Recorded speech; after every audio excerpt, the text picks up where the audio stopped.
जे आपल्या इकडे फिट्स अँड फिटूचे पेशंट होते, रुग्ण महिला, तिची डिलिव्हरी झाली, बाळाची तब्येत कशी आहे? एक परवाच्या रात्री आपल्याकडे की आपण मागे मीडियामध्ये जेव्हा ती चालू होतं फिटस इन फिटू, म्हणजे एक महिला आहे तिच्या गर्भामध्ये एक जे बाळाचा आपण म्हणतो बाळाच्या पोटामध्ये बाळ, तर फिटस इन फिटू ॲक्च्युली ते बाळाच्या पोटामध्ये बाळ आहे असं हे आपण थोडंसं चुकीचं बोललं जात आहे.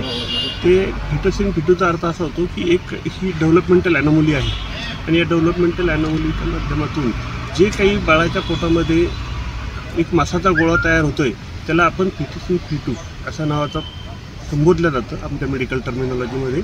तर त्या महिलेची डिलिव्हरी परवाला रात्री झालेली आहे, त्याचं सिझेरियन सेक्शन करण्यात आलेलं आहे आणि जी महिला आहे, जी माता आहे, तिची प्रकृती अतिशय उत्तम आहे आणि बाळ आपण आपले जे SNC विभाग असतो त्यामध्ये ॲडमिट केलेलं होतं आणि वैद्यकीय अधीक्षक जे आपलं अमरावतीचं सुपर स्पेशालिटी हॉस्पिटल आहे त्यांच्यासोबत बोलणी करून त्या बाळाला आपण तिथे पुढील उपचारासाठी संदर्भित केलेलं आहे. बाळाची प्रकृती अतिशय उत्तम आहे. आज सकाळीच मी डॉक्टर अमोल नरोटे यांच्यासोबत बोललेलो आहे आणि जे पिडियाट्रिक सर्जन डॉक्टर आहेत ते त्याच्या चाचण्या करत आहेत.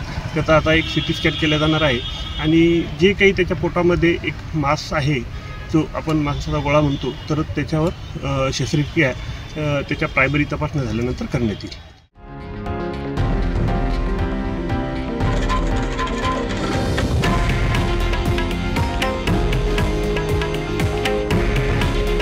हे आहे देशातील नंबर 1 न्यूज नेटवर्क आणि आपण पाहत आहात TV9 मराठी.